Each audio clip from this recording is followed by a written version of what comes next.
사람은 잘 바뀌지 않는다가 지금까지 저의 삶의 결론이에요. 특별히 이 자아는 어쩜 그렇게 꺾이지 않는지 모르겠어요. 제가 요즘 텃밭에서 농장을 경영하는 거 아시죠? 아니, 권사님 그게 대놓고 비웃으시면 어떡하신대요?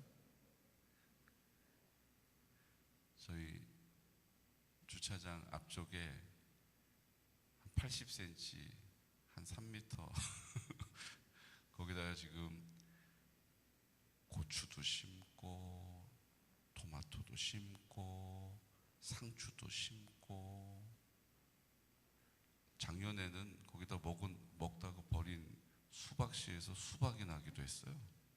다양한 농장을 지금 제가 경영하고 있습니다. 여러분들도 야채가 필요하시면 오셔서 가져가시면 되겠습니다.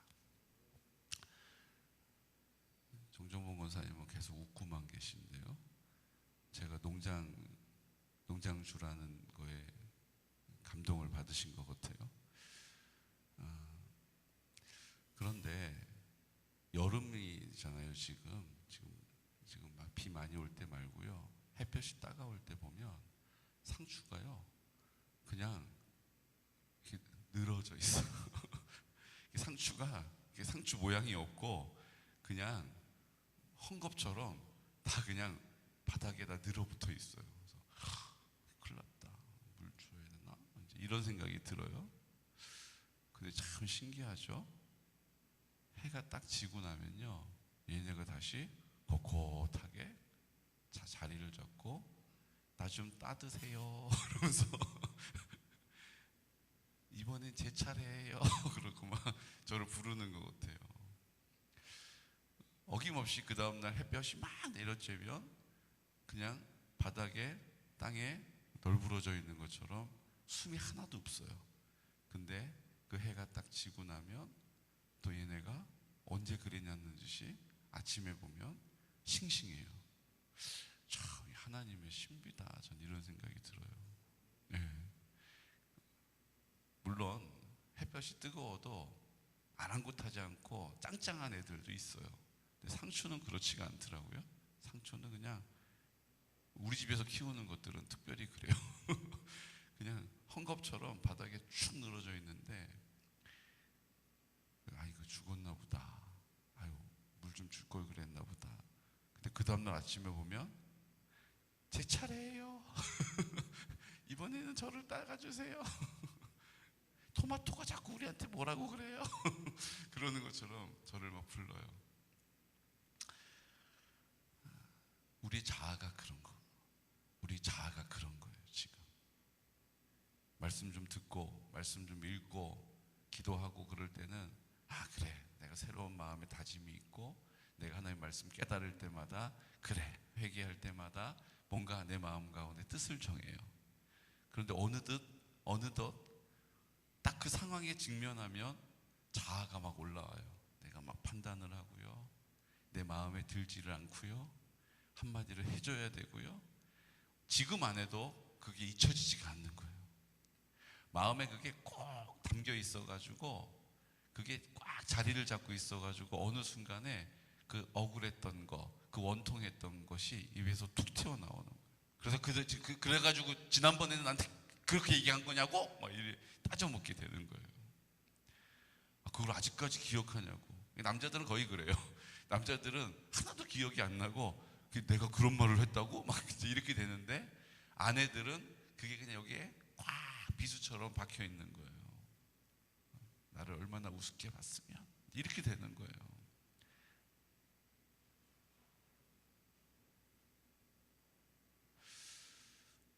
우리의 자아가 우리를 막 끌고 갑니다. 우리를 정신없게 만들어요. 우리의 생각 때문에 하나님의 말씀을 아는 것에서 그 하나님의 말씀의 능력을 누리며 사는 인생까지 가지 못하도록 중간에 우리를 막 공격하는 거예요.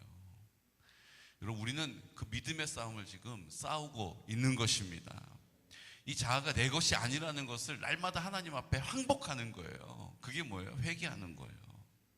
이게 지금 내 생각이, 하나님 이거 내 생각일 뿐이에요. 하나님, 아유, 이런 생각도 들지 않도록 성령님 도와주세요. 사람 살려. 이게 우리가 새벽에 모이는 이유라는 거예요. 여러분, 새벽에 나왔는데 우리 기도가요, 어떤 기도를 드리면 좋을까? 새벽이 아니어도 우리의 기도는 어떤 기도여야 할까? 여러분 한번 생각해 보셔요. 정말로 내 자아가 죽지 않는 것이, 아니 어쩜 내 분명히 어제 죽인 줄 알았는데 오늘 다시 멀쩡하게 살아있는 내 자아를 보면서 깜짝 놀라야 되는 것이 정상이에요. 근데 이게 계속 반복이 되니까 깜짝 놀라는 것이 아니고 어떻게 해요? 아, 그렇구나. 그렇지. 이게 익숙해져 가는 거예요, 우리가. 그러니까 내 자아가 나 어제 주님 앞에 쳐서 복적시킨다라고 회개했는데 오늘 다시 언제 그랬냐는 듯이 꼿꼿하게 서 있는 내 자아를 보면서 깜짝 놀라고 가슴을 치고 어떡하지라고 해야 되는데 그냥 그게 친근한 거예요. 그러니까 우리의 기도가 하나님 앞에 절실함이 아니라 뭐예요? 익숙함이 되는 거예요. 오늘 하나님 앞에 우리의 기도는요, 내 자아가 죽지 않고 저렇게 날마다 살아나는 것에 대한 탄식이 있어야 될 줄로 믿습니다. 위기감을 느껴야 돼요. 위기감을. 아, 어떡하지? 어떡하지? 어떻게 해야지? 내 뜻대로 안 되고 내 방법이 안 통하는 것 때문에 당황하고 어떡하지가 아니고, 내 자아가 언제 그러냐는 듯이 벌떡벌떡 살아나는 것, 그 상황 앞에서 우리는 가슴을 치고 어떡하지? 어떻게 해야 되지라고 하나님 앞에 무릎 꿇어야 될 줄로 믿습니다. 우리 기도가 그런 기도가 돼야 돼요. 기도를 많이 했다고, 신앙생활이 오래됐다고, 직분을 감당한다고 예외는 아니더라고요. 안 죽어요. 안 죽어요. 목사도 마찬가지예요. 마찬가지. 마귀가 우리의 자아를 꽉 잡고 막 이리저리 주인 행세하면서 휘두른단 말이에요. 우리 정신을 똑바로 차리고 하나님 앞에, 말씀 앞에 분명히 서 있을 때는 그 상황들이 보여요. 근데 우리의 삶의 자리에 딱 뛰어들면 그 상황이 하나도 보이지가 않는 거예요. 마치 우리가 축구 경기장에 가면 선수들이 막 뛰면, 아유 그거 패스를 옆으로 해야지, 아유 답답해. 아유 저걸 그냥 국가대표라고 막 이러잖아요, 남자분들. 그 관객석에서 TV 화면에 나오는 위치에서 보면 다 그렇게 보여요. 정말 그렇게 하면 되는 거 맞아요. 근데 문제는 뭐예요? 그 경기장에서 뛰는 선수들은 안 보여요. 그 앞에 달려오는 그 수비수만 보이지, 그 옆으로 빼고 두 번만 빼면은 빈 공간이 생긴다, 이거 하나도 안 보인다고요. 그러니까 감독이 이렇게 하면 이곳에 빈 공간이 생기니까 이렇게 3번 패스한 다음에 옆으로 패스를 해주면 골인을 넣을 수 있다라는 걸 가르친 다음에 그걸 계속 연습하는 거예요. 국가대표가 모여가지고 하는 일이 계속 감독이 이렇게 하면 이렇게 된다라고 하는 바둑을 두듯이 그 수를 몸으로 뭐 하는 거예요? 훈련하는 거예요. 안 될 것 같은데 경기장에서는 내가 보이는 시선이 다인데, 그래도 그 감독을 믿고 한 번 주고 두 번 주고 세 번 주면 그 수비수들이 그 감독이 얘기한 것처럼 이렇게 움직여가고 그런 빈자리가 생기고, 그런 믿음을 가지고 그 빈자리를 향해 뛰어가는 한 선수에게 공을 패스해 주는 거예요. 이게 그냥 막 되는 대로 가가지고 저기 빈자리 있네 거기다 공을 주는 게 아니에요. 부단히 훈련하고 부단히 노력하고 부단히 땀 흘려서 그렇게 준비되어져 있는 것을 하는 거예요. 순종하는 거예요. 그러면 그 자리에 빈 공간이 생기고 거기에 선수가 골을 넣는 거예요. 그 수가 하나만 있으면 몇 번 하다 보면은 계속 막히니까 그 상황들을 딱 보고, 아 이거는 4번째 우리 연습했던 그 4번째 걸 한다. 그리고 그 공격을 몸에 익힌 그 공격을 몸으로 하는 거예요. 배구나 탁구나 이런 것들은 미리 사인을 주고 이번에 두 번째 공격 이렇게 사인을 주잖아요. 배구도 이렇게 손 뒤로 숨겨가지고 사인을 이렇게 주잖아요. 그럼 그거대로 공격을 하는 거예요. 축구는 그 사인을 좀 멀어서 안 보이잖아요. 그러니까 몸으로 익혀가지고 그냥 그런 상황이 되면 저절로 몸이 움직이도록 훈련하는 거예요. 우리도 하나님 앞에 우리 자아가 막 올라오려고 할 때마다 우리가 하나님 앞에 부단히 훈련하는 것입니다. 거울을 보고 왜 웃습니까? 하나님 아버지 사랑합니다. 왜 말합니까? 하나님 아버지 감사합니다. 왜 고백합니까? 훈련하고 있는 거예요. 이게 내 자아가 아니지. 이거 내 인생 아니지. 내 생명 아니지. 나 죽었지. 주님이 내 생명이시지. 주님의 뜻을 이루어드려야지. 주님의 뜻이 온전하지. 성령님이 나와 함께 하시지. 성령님이 열매를 맺어드리도록 오늘 내가 주님께 드려지겠다. 이걸 입을 열어 자꾸 고백하는 거예요. 내가 주인인 것처럼 움켜쥐고 있는 자리에 회개함으로 그것을 주님께 내려놓는 거예요. 왜 제가 이렇게 말씀드릴까요? 오늘 야곱을 보니까요, 아니 어쩜 그렇게 은혜를 입었는데 그 베델에서 돌베개 베고 그 환상을 보고 음성을 듣고 하나님 은혜를 입었잖아요. 우리 같으면 그렇게 하면 믿음이 좋은 사람으로 살게 될 것 같잖아요. 그런데 또 우여곡절이 있어요. 또 삼촌에게 거짓말하는 삼촌에게 사기를 당했어요. 자기가 늘 사기치다가 이제 사기를 당해도 봤어요. 그리고 자기가 두려운 마음에 어떻게 해요? 그 재산을 다 정리해가지고 떠납니다. 떠나요. 거리를 환산해 보면요, 하루에 50km가 넘게 갔어요. 여러분, 하루에 50km를 어떻게 갑니까? 미친 듯이 도망가는 거예요. 그 양떼를 이끌고 재산을 이끌고 그냥 미친 듯이 도망가는 거예요. 우리가 하루에 건장한 남자가 1시간에 4km 정도 걷는다고 하잖아요. 10시간을 가야 40km 가는데 하루 종일 도망 다니는 거예요. 왜요? 두려운 마음 때문에. 하나님이 함께한다, 하나님이 너와 함께한다 약속해 주셨는데 생각은 두려운 거예요. 그러니까 그 재산을 다 챙겨가지고 도망을 가요. 근데 여러분 너무 웃기지 않습니까? 라헬이 뭐를 훔쳐와요? 아버지의 드라빔을 훔쳐오죠. 그 드라빔은 수호신이에요. 수호신. 그러니까 하나님을 의지하고 사는 게 아니라 저 수호신을 가지고 가야 돌봄을 받는다, 부적과 같은 거를 훔쳐요. 왜 그걸 훔쳐가지고 왔을까요? 한번 생각해 보세요. 그걸 왜 훔쳤을까? 전적인 하나님을 신뢰하고 전적인 하나님의 은혜를 믿는 믿음이 있었다면 그런 거 필요 없다라고 했을 텐데 자기 남편에게서 그게 보이질 않는 거예요. 그러니까 욕심으로 자기 것을 막 챙기고 있는 남편 옆에서 나도 뭔가를 챙겨야겠다라는 생각이 들었다는 거예요. 여러분 어떠세요? 막 정신없이 그냥 챙기고 있는 남편 보면서 나도 뭔가는 챙겨야겠다. 뭐가 제일 중요하지? 제일 중요한 게 뭐지? 드라빔이구나 라고 챙긴 거예요. 그러니까 라헬의 생각에 가장 나에게 안전하고 나에게 필요한 것은 나를 보호하는 거라는 거예요. 두려워하는 남편을 보면서. 그럼 뭐가 나를 지켜줄까? 눈에 보이는 거 뭐가 있을까? 그래, 아버지 드라빔. 그 아버지가 그거 가지고 지금까지 자수성가했지. 나에게도 저게 필요하겠다. 정신 못 차리는 남편 보고 라헬도 똑같이 한 거예요. 그럼 믿음이 좋아져야 되는데 야곱이요 계속해서 우리를 실망시키고 있는 거예요. 에서 형 만나러 갈 때도 어떻습니까? 두 대로 나눠가지고 가다가 안 되겠다. 먼저 사람을 보내가지고 동태를 살펴야겠다. 계속 자아가 돌아가요. 생각과 감정이 계속 그를 이끌어가는 거예요. 두 대로 나눠야겠다. 아니다. 이거 두 대도 한때 이루면은 나머지는 남겠다. 처음에 생각했지만 이것도 안 되겠다. 반보다는 좀 더 남겨야지. 그래서 이거를 막 두 대, 세 대, 네 대, 다섯 대로 나눠가지고 뿔뿔이 막 보내는 거예요. 오늘 장면은 또 더 기가 막힙니다.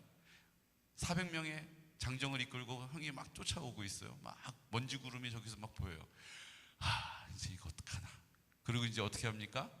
자기의 여종과 여종의 자식들을 맨 앞에다 세우고 그 다음에 레아를 그러니까 인간 방패를 지금 두고 있는 거예요. 레아와 레아의 자식들을 앞에다 두고 자기가 정말로 사랑하는 라헬을 그 앞에다 두고 자기는 그 뒤에 앞에서 막 이것들 다 죽여버려 이러면 다 죽다가 이제 조금 진정이 되면 형님 이제 제 얘기 좀 들어보시오. 이거 하려고 온통 생각이 온통 느낌과 감정이 자기 살궁리만 하고 있는 거예요. 지금 이게 누구 모습이에요?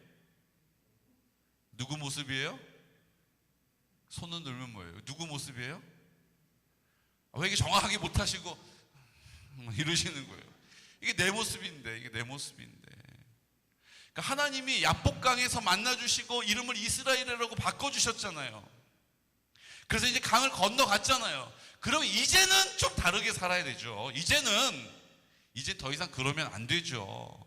아니 그런 은혜를 입었는데 근데 지금 또 어떻게 해요? 그 자아가 다시 언제 그랬는지 또 살아나서 여종들을 제압해. 그 다음에 잘 들어. 레아 그 다음 라헬 그 다음에서요. 예. 나는 그 뒤. 온통 생각으로 그 인생이 가득 채워져 있어요. 은혜를 언제 입었냐는 듯이 여러분 우리는 이 싸움을 지금 싸우고 있는 것입니다. 지금 이 싸움을 싸우고 있는 거예요. 그 다음요. 그러니까 뭐 은혜 입고 이제 이름값 이제 하려고 더 잘하려고 하는 거죠. 맞아요. 그래 보여요. 그런데 그 다음에 뭐라고 얘기합니까? 그 형에게 재물을 바쳐요. 엄청나게 많은 양을 줘요. 형이 안 받겠다고 그랬는데 또 이 새치 혀를 놀려가지고 안 받으면 나랑 상관이 없죠. 하나님이 나에게 이걸 은혜를 주셔서 생긴 재산인데 형님께 다 드리려고 가져왔어요. 이렇게 됐어요. 지금 형의 마음을 완전히 살려고 우환이 두려워서. 그리고 재물을 다 주고 납니다. 그러고 나니까 그렇게 자기가 목숨같이 여기고 지금까지 붙잡고 있었던 거를 형한테 떼주고 나니까 이제 또 그걸 채워야 되는 거예요. 생각에. 그래서 어떻게 해요? 형님이 야 동생아 우리 집 세일로 같이 가자. 우리 같이 살자. 우리 21년 너무 그냥 외로웠다. 이제 동생이 돌아왔으니 이제 세일로 가자. 이제 뭐라고 얘기해요? 형님 제가요 지금 새끼를 뵌 양과 소들이 있는데 그걸 너무 빨리 막 몰다 보면 다 죽게 생겨가지고 못 가요. 먼저 가 계시면 제가 금방 쫓아갈게요. 그래? 그럼 내가 사람 몇 사람 남겨줄 테니까 그 사람들 부리면서 같이 와라. 형님 왜 그렇게 하십니까? 그렇게 안 하셔도 돼요. 왜요?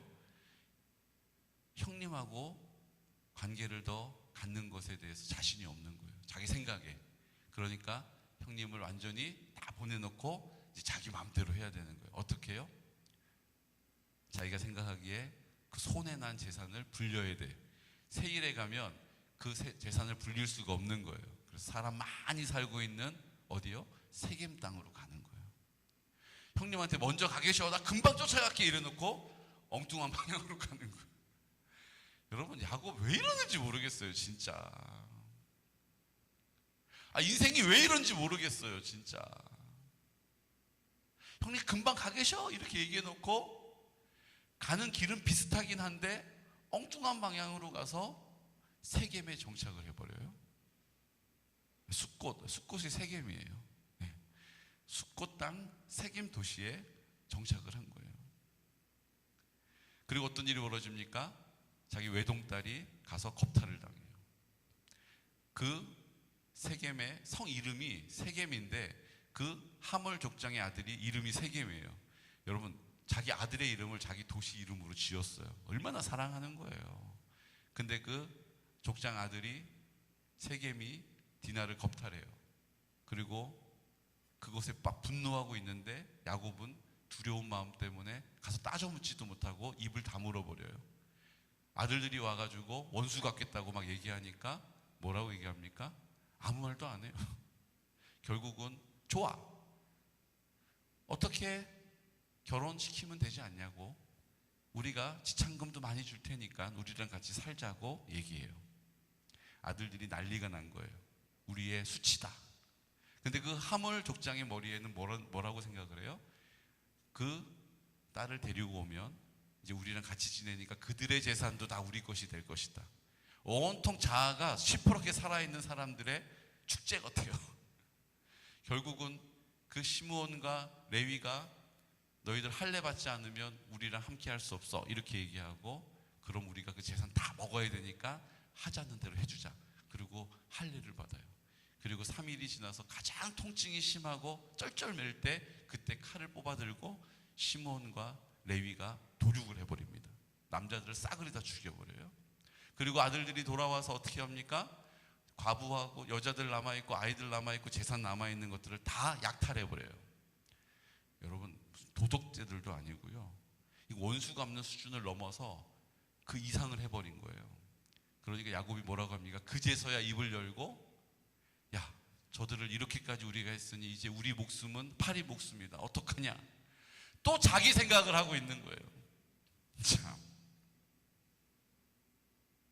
나는 수가 적은즉 그들이 모여 나를 치고 나를 죽이리니 그러면 나와 내 집이 멸망하리라. 나와 내 집이 멸망하는 거에 지금 또 꽂혀 있는 거예요. 여러분, 우리 자아가요, 하나님의 은혜를 경험해요. 그게 가짜가 아니에요. 그런데 그 은혜를 경험했던 야곱도 그 자아가 꺾이지를 않아가지고 이렇게 계속 시행착오를 겪고 있는 거예요. 우리는 어떻습니까? 우리 하나님 음성이라도 들어요? 환상을 봐요? 그렇지 않다면 오늘 야곱보다 좋을 수가 없어요. 그런데 하나님께서 우리에게 그래서 예수님을 이 땅에 보내주신 거예요. 그래서 우리 안에 우리와 함께 하시는 거예요. 그런 우리를 너 살아가지고는 안 돼. 너 예수로 살지 않으면 못해 라고 우리에게 오늘도 예수님의 이름을 내 앞에 두신 줄로 믿습니다. 예수님 내 마음 가운데 계심을 믿는 믿음으로 회개하는 것입니다. 그분의 인도함에 순종함으로 따라가는 것입니다. 그렇지 않으면 우리는 야곱과 같은 인생을 살 수밖에 없다는 거예요. 사랑하는 성도 여러분, 아유, 야곱 왜 이러냐 도대체, 사람이 왜 이러냐. 여러분, 그게 내 모습이라는 거예요. 하나님 앞에 탄식해야 돼요. 가슴을 쳐야 돼요. 하나님, 이거 안 됩니다. 나 이러다 진짜 큰일 납니다. 라고 하나님 앞에 몸부림쳐야 돼요. 바뀌지 않습니다. 하지만 성령님이 함께 하시면 바뀌어요. 성령님이 굴복시켜 주시면 바뀌어요. 성령님이 강타하시면 바뀌어요. 오늘 우리는 그 은혜를 입을 열어 구하는 것입니다. 그냥 입으로만 구하는 것이 아니라 내 가슴을 치고 애통함으로 구하는 거예요. 이 시간 다 같이 기도드릴 때 주님, 오늘 야곱을 통해서 우리는 봅니다. 왜 하나님의 약속을 보았지만, 들었지만 그 자아로 말미암아 그 완고한 자아의 생각 때문에, 그 느낌과 감정 때문에 오늘도 자기의 방법으로, 자기의 생각으로 자기의 길을 가고 있는 야곱을 봅니다. 주님, 하루하루 반복이 되다 보니 이제 나도 익숙하고 그 일이 나를 놀랍게 하지 못합니다. 주여, 내 안에 영적인 민감함을 주셔서 이렇게 살 수 없습니다라고 우리 하나님 아버지 앞에 가슴을 칠 수 있는, 성령의 굴복하심을 구할 수 있는 우리 믿음의 사람 되게 하여 주십시오. 주님, 오늘 이 시간 하나님의 은혜로 우리를 채워주십시오라고 하나님 아버지 앞에, 하나님 나를 위하여 사는 인생 아니라 하나님의 나라를 위하여 사는 인생 되게 하여 주시고, 우리 그 까닭에 우리 유태정 권사님, 김종문 권사님, 내 몸을 위하여 기도하듯, 내 남편을 위하여 기도하듯 하나님 아버지 앞에 기도하게 해주십시오. 주여, 우리를 굴복시켜 주십시오라고 이 시간 나사렛 예수 그리스도 이름으로 선포하면서 기도드리겠습니다. 주여, 주여 주여 걸어가